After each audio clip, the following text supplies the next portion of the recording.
Students, आज के इस लेक्चर में मैं आपके साथ CSS 2023 का जो स्पेशल एग्ज़ाम है उसमें जनरल साइंस एंड एबिलिटी के पोर्शन जनरल एबिलिटी के उसके जो 11 क्वेश्चन हैं या 12 क्वेश्चन हैं वो मैं आपको मुकम्मल तौर पर सोल्व करके बताऊंगा। इस वीडियो में मैं आपको क्वेश्चन नंबर 6 के चारों जूज बताऊंगा, उससे अगली वीडियो में क्वेश्चन नंबर 7 और अगली में फिर क्वेश्चन नंबर 8 डिस्कस करूंगा। तो शुरू करते हैं अपने लेक्चर को। आप स्क्रीन पर देख सकते हैं कि सबसे पहला क्वेश्चन जो है क्वेश्चन नंबर 6, उसका पार्ट 1 जो है वो कहता है कि find the area of rectangular field whose length is 20 metre and diagonal is 25 metre. तो ये जो है स्टेटमेंट गिवन थी। इसमें सबसे पहले मैंने क्या किया, according to given statement, given condition के मुताबिक मैंने एक रेक्टेंगल बनाई। उसमें जो उसने क्लियरली बताया था कि लेंथ जो है वो 20 मीटर है, तो इसमें आप देखेंगे कि जो लेंथ है वो 20 मीटर है। और उसके अलावा जो डायगोनल है, ये इसको बोलते हैं डायगोनल, डायगोनल जो है ये है 25 मीटर। तो हमने इसका बेसिकली मालूम करना है एरिया। एरिया का फार्मूला होता है लेंथ जरा विड्थ। रेक्टेंगल के एरिया का फार्मूला है area is equal to length जरा विड्थ। तो इसमें हमारे पास लेंथ तो है, विड्थ नहीं है, यानी लंबाई है, चौड़ाई नहीं है। तो हम देखेंगे इस कंडीशन के मुताबिक हमारे पास डायगोनल भी है, लेंथ भी है, हमारे पास विड्थ नहीं है। तो विड्थ मालूम करने के लिए हमारे पास पाइथागोरस थ्योरम इस्तेमाल होगा। तो लेट हमने किया विड्थ को x के बराबर, हमने अगर x को फाइंड करना है तो हम पाइथागोरस थ्योरम का इस्तेमाल करेंगे।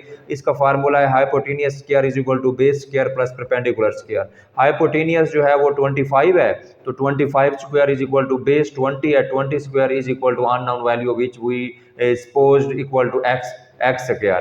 तो 25 स्क्वायर जो है वो 625 है, 20 स्क्वायर जो है वो 400 है, एक्स स्क्वायर वैसे आ गया। तो 20 स्क्वायर इधर प्लस का है, बराबर के उस साइड पे जाएगा, माइनस का हो जाएगा, तो 625 माइनस 400, एक्स स्क्वायर चूंकि हमने फाइंड आउट करना है ये वैसे रहेगा। तो 625 में से 400 माइनस करेंगे तो 225 आएगा। X square is equal to 225।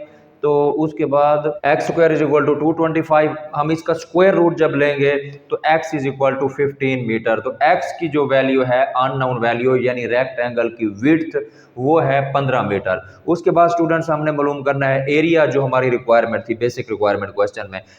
Area of rectangular field length जरा breadth is equal to, length जो थी वो हमारे पास 20 थी, विड्थ जो है एक्स अननोन वैल्यू वो हमारे पास 15 है। 20 को 15 से मल्टीप्लाई करेंगे तो हमारे पास आंसर जो आएगा 300 आएगा। एरिया का यूनिट चूंकि स्क्वायर में होता है, हमारे पास गिवन वैल्यू मीटर में है, तो ये है स्क्वायर मीटर या मुरब्बा मीटर। तो ये था पहला जूस स्टूडेंट्स। अब मैं आपके साथ डिस्कस करता हूँ दूसरा जूस। क्वेश्चन नंबर 6 का जो जूज नंबर 2 है उसकी स्टेटमेंट आपके सामने स्क्रीन पर नजर आ रही है कि a crow travels 5 kilometre due south, 3 kilometre due west, 4 kilometre due north and 2 kilometre due north east. How far crow is from starting point. इस क्वेश्चन में बताता है एग्जामिनर के एक क्रो है जो मुख्तलिफ डायरेक्शन में जो है वो चल रही है, तो जब लास्ट डायरेक्शन पे पहुंचती है तो उसका स्टार्टिंग पॉइंट से डिस्टेंस जो है वो कितना है। तो ये चीज़ हमने मालूम करनी है कि how far crow is from starting point. मैं सबसे पहले स्टूडेंट आपने करना है, आप जिस डायरेक्शन में बैठे हों, आपका मुंह जो है शुमाल की तरफ हो, मगरिब की तरफ, मशरिक की तरफ या जनूब की तरफ, या जिस डायरेक्शन में भी है उस डायरेक्शन को मद्देनजर रखते हुए स्टूडेंट सबसे पहले आपने ये शक्ल बनानी है। ये जो है ना डायरेक्शन आपकी अगली कैलकुलेशन को आसान बना देती है। मिसाल के तौर पर जब मैंने बैठ के इस क्वेश्चन को सोल्व किया तो मेरे ये वाली साइड जो थी वो नॉर्थ सी, ये वाली साउथ सी, ये वाली वेस्ट और ये वाली थी ईस्ट। तो इसके अकॉर्डिंगली मैंने इस फिगर को बनाया। सबसे पहले उसने बताया कि एक crow travel 5 kilometre toward south, तो साउथ जो है नीचे है, मैंने यहाँ से शुरू किया, क्रो जो है 5 किलोमीटर वो साउथ की तरफ गई। उसके बाद उसने बताया 3 किलोमीटर ड्यू वेस्ट, तो वेस्ट जो है ये इस साइड पे है, तो फिर मैंने 3 किलोमीटर इस साइड पे लगाया। उसके बाद उसने बताया कि 4 किलोमीटर ड्यू नॉर्थ, नॉर्थ जो है ये ऊपर है, तो 3 किलोमीटर यहाँ पर पहुंचने के बाद मैं ऐसे गया 4 किलोमीटर नॉर्थ की तरफ ये 4 किलोमीटर है। उसके बाद उसने थोड़ा कंफ्यूजिंग स्टेटमेंट दिया है, उसने कहा कि and 2 kilometre due north east, ठीक है। उसके बाद उसने कहा कि इस पॉइंट से नॉर्थ पे 4 किलोमीटर चलने के बाद वो 2 किलोमीटर गया है नॉर्थ ईस्ट में। तो नॉर्थ ईस्ट कौन सी डायरेक्शन है? नॉर्थ ईस्ट स्टूडेंट ये नॉर्थ है, ये ईस्ट है, तो नॉर्थ ईस्ट डायरेक्शन जो होगी वो ये होगी इन दोनों के दरमियान में। चूंकि हम बंदे ने यहाँ पहुंचना है तो नॉर्थ ईस्ट डायरेक्शन में वो यहाँ तक 2 किलोमीटर है। तो अब मालूम करना है कि वो अपने स्टार्टिंग पॉइंट से कितना दूर था। ये उसका स्टार्टिंग पॉइंट है और यहाँ पे क्रो जो है वो पहुंच चुकी है। तो यहाँ से यहाँ तक का जो डिस्टेंस है वो हमने करना है फाइंड आउट। ठीक है, तो इस फिगर को मैं फर्दर सिंप्लीफाई करता हूँ अगली अगली ट्राइंगल में। तो ये हिस्सा तो हो गया कट। यहाँ से यहाँ तक जो फासला है वो है 3 किलोमीटर, क्योंकि यहाँ से यहाँ 3 किलोमीटर डिस्टेंस है, तो इसलिए यहाँ से यहाँ भी 3 किलोमीटर होना चाहिए। और ये जो है 4 किलोमीटर है, ये है 5 किलोमीटर। चूंकि हमने इसको ट्राइंगल बनाकर फर्दर सॉल्व करना है, इसीलिए तो यहाँ से 5 किलोमीटर है, ये है 4 किलोमीटर। तो 4 किलोमीटर तो यहाँ से जाएगा निकल, बाकी ऊपर बचेगा 1 किलोमीटर। ठीक है, तो मैं रिजल्टेंट ट्राइंगल जो है वो आपको बना के दिखाता हूँ स्टूडेंट। ये आ गई है रिजल्टेंट ट्राइंगल। इसमें मैंने इस पॉइंट को ए दिया, यानी इस पॉइंट को ए बताया, इस पॉइंट को बी और इस पॉइंट को सी। तो ये डिस्टेंस जो है 3 किलोमीटर, यहाँ से यहाँ तक 3 हो गया, ये 4 है और ये 5 है। 4 से खत्म, बाकी 1 किलोमीटर यहाँ बच गया। 2 किलोमीटर मैंने वैसे लिखा है, अननोन वैल्यू जो है वो मैंने लिखी है एक्स। तो इसमें ये जो है हाइपोटेनस है, ये बेस है, ये परपेंडिकुलर, यानी ये वितर है, ये कायदा है और ये अमूद है। तो इस डिस्टेंस को फाइंड आउट करने के लिए हम यूज करेंगे पैथागोरस थ्योरम का। पैथागोरस थ्योरम जैसा कि मैं आपको अगली स्लाइड पे दिखाता हूं, Pythagoras theorem is equal to hypo square is equal to base square plus perpendicular square. ठीक है, तो ये अननोन वैल्यू जो है हमारी एक्स है। To find X we will use Pythagoras theorem. Pythagoras theorem hypo square is equal to base square plus perpendicular square. और इसमें हाइपोटेनस जो है ना, हाइपोटेनस से बेसिकली यहाँ से यहाँ तक है, उसमें 2 भी है, x भी है। तो हाइपोटेनियस कुल को हम लिखेंगे x+2 और ये बेस जो है 3 लिखेंगे, परपेंडिकुलर जो है इसको 1 लिखेंगे। सबका ले लेंगे square as per Pythagoras theorem. तो सबका जब हम स्क्वायर ले लेंगे तो इसमें x+2 square is equal to 3 square plus 1 square. 3 square 9 होता है, 1 स्क्वायर 1 होता है। 9 + 1 10 आ गया, x+2 का स्क्वायर। तो इस स्क्वायर को खत्म करना है, तो इसके लिए हम लेंगे स्क्वायर रूट। इसका जो है हम ना स्क्वायर फार्मूला खोल नहीं सकते, क्योंकि अगर हम खोलेंगे तो आगे ज्यादा कम्प्लेक्सिटीज आएंगी क्वेश्चन को सोल्व करने में, इसलिए हमने सीधा स्क्वायर लेना है। तो स्क्वायर रूट लेना है। स्क्वायर रूट इसके लिए ऐसे 2 जो है स्क्वायर जो है रूट से खत्म हो गया, बाकी x+2 बचा। 10 का स्क्वायर रूट जो है वो 3.16 है। तो x इज इक्वल टू 3.16, 2 इधर जब प्लस का था इधर आके माइनस का हो गया, तो x is equal to 1.16 kilometre. तो x का जो हमारा आंसर आया वो आया 1.16 kilometre. Hence crow is 1.16 kilometre away from starting point. यानी कि उसके कहने का मतलब ये है कि क्रो जो है यहाँ तक पहुँच गई है, यहाँ से उसको अपने स्टार्टिंग पॉइंट पर पहुँचने के लिए मजीद 1.16 किलोमीटर डिस्टेंस जो है वो ट्रैवल करना है। क्वेश्चन नंबर 6 का जो पार्ट सी है, ये थोड़ा सा लेंथी क्वेश्चन है। ये बताता है कि 3 लोग हैं, 3 person, Jain, Ali, Umar, started a business with 150,000, 190,000 and 120,000 respectively. Zain managed the business and receives allowance of 160,000 for his management. After 5 months, Ali withdraws rupee 90 hundreds and business is closed after 9 months. What did each receive in the profit of 580,000? वो कहता है कि 3 लोग हैं, ये मैं पहले आपको स्टेटमेंट समझा दूं। स्टेटमेंट में एग्जामिनर पूछता है कि 3 लोग हैं, जैन, अली और उमर, जिन्होंने मिलकर स्टार्ट किया है एक बिजनेस। उनकी जो इन्वेस्टमेंट है वो 150,000, 190,000 और 120,000 है। ठीक है, जैन जो है ना, जैन वो बिजनेस की रिस्पॉन्सिबिलिटी जो है उसके फंक्शन को मैनेज करता है और उसके लिए उसको मिले हैं 160,000, उसकी कमिटमेंट है वो उसको मिलने हैं। तो यहाँ पे थोड़ी सी कंफ्यूजन है। वो कहता है कि अली जो है ना, उसने 5 महीने के बाद अपनी 90,000 जो है 90,000 जो उसकी इन्वेस्टमेंट थी वो विदड्रॉ कर ली। यानी उसकी 190 में से जैन दूसरे नंबर पे 190 उसने पहले इन्वेस्टमेंट की थी, उसमें 5 महीने के बाद उसने 90,000 जो है वो अपनी वापस ले ली और कुल बिजनेस जो है वो 9 महीने के बाद खत्म हो गया। आप ये बताएं कि हर बंदे को कितना प्रॉफिट हुआ अगर उस बिजनेस का प्रॉफिट है 580,000।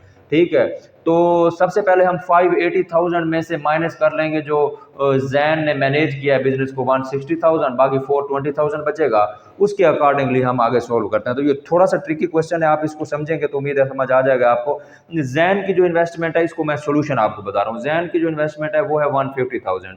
जैन इफेक्टिव कैपिटल, चूंकि बिजनेस जो है वो 9 मंथ कंटिन्यू रहा, तो हम जो इन्वेस्टमेंट है उसको 9 से मल्टीप्लाई करेंगे हर तीनों की इन्वेस्टमेंट को। तो ये होगा हमारा इफेक्टिव कैपिटल। जैन का इफेक्टिव कैपिटल जो है वो 1350000 हो गया। अली की जो इन्वेस्टमेंट थी वो 190,000 थी, यहाँ पे आपको नजर आ रही होगी 190,000 थी, कितने के लिए? 5 महीने के लिए। आफ्टर 5 मंथ उसने 90,000 जो है वो विदड्रॉ कर लिया था। तो 5 महीने के लिए उसकी इन्वेस्टमेंट जो थी वो 190,000 थी। तो Ali effective capital for 5 month, तो 5 मंथ के लिए उसका इफेक्टिव कैपिटल जो था वो था 950,000। 190,000 को 5 से मल्टीप्लाई करेंगे तो ये बन जाएगा 950,000। उसके अलावा अली जो है उसने अपना 90,000 विदड्रॉ कर लिया, तो रिमेनिंग उसका बच गया 100,000। तो अली की जो 5 महीने के बाद आखिरी 4 महीने में जो इन्वेस्टमेंट थी वो थी 100,000 फॉर लास्ट 4 मंथ। ठीक है, तो अली की जो इफेक्टिव कैपिटल है लास्ट 4 मंथ के लिए, अली का इफेक्टिव कैपिटल वो आप 1000 को 4 से मल्टीप्लाई करेंगे, ये 400,000 आ जाएगा। ठीक है, तो अली का जो टोटल इफेक्टिव कैपिटल है पहले 5 महीने का और अगले 4 महीने का, पहले 5 महीने की चूंकि उसकी अलग इन्वेस्टमेंट है, अगले 4 मंथ की उसकी अलग है, इसलिए दोनों को अलग अलग कैलकुलेट करके हम उसको एडअप करेंगे, ये भी 135,000 रुपी आ जाएगा अली का इफेक्टिव कैपिटल। उसके बाद स्टूडेंट्स उसके बाद जो है उमर की इन्वेस्टमेंट जो है वो है 120,000, ऊपर आपको नजर आ रही होगी, आपने देखा होगा 120,000। उसका जो इफेक्टिव कैपिटल है, चूंकि 9 महीने के लिए अली की इन्वेस्टमेंट 190,000 थी, तो इसको 120,000 को 9 से जब करेंगे मल्टीप्लाई करेंगे तो 108,000 रुपी आ जाएगा। अब हम इनकी ना रेशो निकालते हैं, चूंकि शेयर मालूम करने के लिए, शेयर ऑफ ईच जिसमें 2 या 2 से ज्यादा लोग हों उनका शेयर मालूम करने के लिए, किसी भी बिजनेस में, प्रॉपर्टी में या इनहेरिटेंस वगैरह में, तो उसका शेयर मालूम करने के लिए हम रेशो मालूम करते हैं। तो जो कैपिटल है उसकी रेशो जो हमारे पास आप स्क्रीन पर देख रहे हैं, रेशो ऑफ कैपिटल, यहाँ पे जैन लिखा रेशो, अली लिखा रेशो, उमर लिखा। जैन की जो इफेक्टिव कैपिटल है वो ये है, अली का ये और उमर का ये। आप ये पॉइंट नोट करें कि जो अली का कैपिटल है वो 5 महीने का अलग था और 4 महीने का अलग था, क्योंकि अली ने 5 महीने के बाद इन्वेस्टमेंट कुछ विदड्रॉ कर ली थी।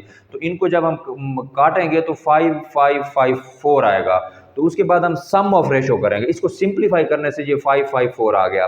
तो उसके बाद स्टूडेंट्स हम सम ऑफ रेशो करेंगे, सम ऑफ रेशो में इन तीनों को हम प्लस करेंगे तो ये बन जाएगा 14। उसके बाद टोटल प्रॉफिट जो है वो है 580,000। तो ये 580,000 टोटल प्रॉफिट आ गया, सम ऑफ रेशो जो है वो 14 आ गया। जैन का जो बिजनेस मैनेजमेंट करने का अलाउंस है वो है 160,000। तो सबसे पहले हमने प्रॉफिट ऑफ ईच मालूम करने के लिए हम क्या करेंगे, सबसे पहले जो है टोटल जो प्रॉफिट हुआ है हमें 580, जो हमारी स्टेटमेंट में लिखा हुआ था टोटल प्रॉफिट 580, उसमें से हम जैन का जो शेयर है 160,000 वो निकाल देंगे। तो हमारे पास profit after Jain management allowance, Jain का जो मैनेजमेंट अलाउंस है उसको काटने के बाद हमारे पास प्रॉफिट बन जाएगा 580,000 माइनस 160,000 करेंगे 420,000 आ गया। उसके बाद हम 420,000 जो है उसको, जो हमारे पास रेशोज थी तीनों के शेयर की, उसके साथ आगे फर्दर सोल्व करेंगे। Jain ratio, sum of ratio कितनी थी 14, तो नीचे आएगा 14। तो जैन की रेशो 5 थी, 5 को हम मल्टीप्लाई करेंगे टोटल प्रॉफिट से, क्योंकि टोटल प्रॉफिट अब ये है 160,000 जैन की बिजनेस मैनेजमेंट निकाल के बाकी 420,000 बचा। 5/14 मल्टीप्लाई बाय 420,000, तो जैन का जो शेयर आ गया 150,000। इसी तरह अली का जो शेयर है वो भी, चूंकि उसकी रेशो बनी थी 5, तो 5/14 मल्टीप्लाइड बाय 420,000, इसका जो शेयर है वो भी आ गया 150,000। उसके बाद लास्ट में जो उमर का शेयर है वो स्टूडेंट मैं आपके साथ डिस्कस करता हूँ। उमर का शेयर जो था है वो 4 था, 4 गुना था, यानी टोटल सम ऑफ शेयर 15 था, जिसमें 5 जैन का था और अली का जो था वो 5 था, उमर का 4 था। तो उमर के खाते में जो आएगा 4/14 आएगा, उसको मल्टीप्लाई करेंगे 420,000 से, तो उमर का शेयर जो है ये आ गया 120,000। इसको आपने क्रॉस चेक करने के लिए क्या कि हमने क्वेश्चन सही किया है या गलत किया है, मसलन हमने शेयर सही फाइंड आउट किया है या गलत किया है। तो जब आप तीनों शेयर को प्लस करेंगे तो ये 420,000 अगर आ गया तो आपने क्वेश्चन ठीक किया है, अगर ना आया तो इसका मतलब आपने क्वेश्चन ठीक नहीं किया। उसके बाद स्टूडेंट्स हमारे पास अगला क्वेश्चन है, क्वेश्चन नंबर 6 का जो पार्ट 4 है वो ये बताता है कि miss Razia Begum died living behind property of ₹802,500 rupees, which was to be distributed among her husband, mother, and 2 daughters. Husband got 1/4, mother got 1/6, and remaining for 2 daughters. ठीक है, RS 7500 spend on boreal, find the share of each. वो कहता है कि एक रजिया बेगम है, उसकी death हुई है, जब उसकी डेथ हुई है तो उसके पास प्रॉपर्टी थी ये वाली, ठीक है। उसकी प्रॉपर्टी को आपने करना है डिस्ट्रीब्यूट। उसमें 75,000 जो है उसके बोरियल के एक्सपेंसेस हैं, और बाकी जो उसकी प्रॉपर्टी बचती है उसमें आपने डिवाइड करना है उसके हस्बैंड पे, उसकी मदर पे और उसकी 2 डॉटर्स पे। आगे फर्दर भी उसने बता दिया है कि हस्बैंड जो है वो 1/4 लेगा, मदर जो है वो 1/6 लेगी, और रिमेनिंग जो बचेगी उनको इक्वल डिवाइड कर देना है उसकी 2 डॉटर्स में, उसकी 2 बच्चियों में। तो सबसे पहले मैं आपको मैं ये सोल्व करके दिखाता हूँ। तो रजिया लेफ्ट प्रॉपर्टी ये है 802,500 रुपी। रजिया के जो बोरियल एक्सपेंसेस हैं वो हैं 7500।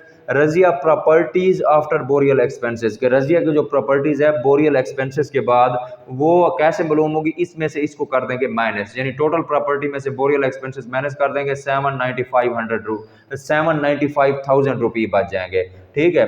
तो 795,000 रुपी जो है ये उसके हस्बैंड, मदर और डॉटर्स में डिस्ट्रीब्यूट करनी है, किन रेशो से 1/4, 1/6, और बाकी जो बची वो इक्वल डिस्ट्रीब्यूट करनी है। तो रजिया का हस्बैंड का शेयर है 1/4, इस 795,000 का 1/4 आएगा 198,750 रुपी। रजिया की मदर का जो शेयर है वो 1/6 है इसका 795,000 का।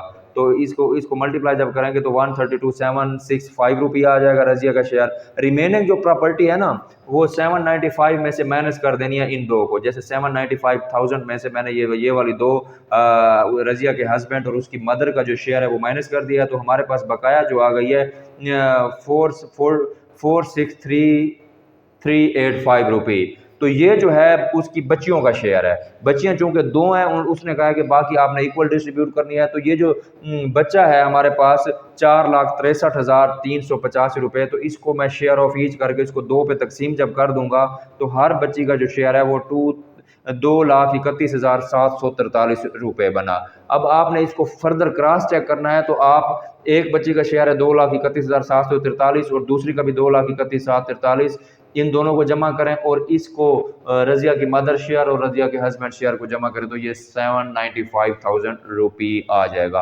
तो ये था मेरा आज का लेक्चर जिसमें मैंने आपको CSS स्पेशल 2022 के जर्नल साइंस एंड एबिलिटी के पेपर के एबिलिटी पोर्शन के क्वेश्चन नंबर 6 के चारों जो समझाया। उम्मीद है ये सवाल आपको समझ आए होंगे। मिलते हैं अगले लेक्चर में, तब तक के लिए मैं आपसे इजाजत चाहूँगा। अल्लाह हाफिज़, थैंक यू।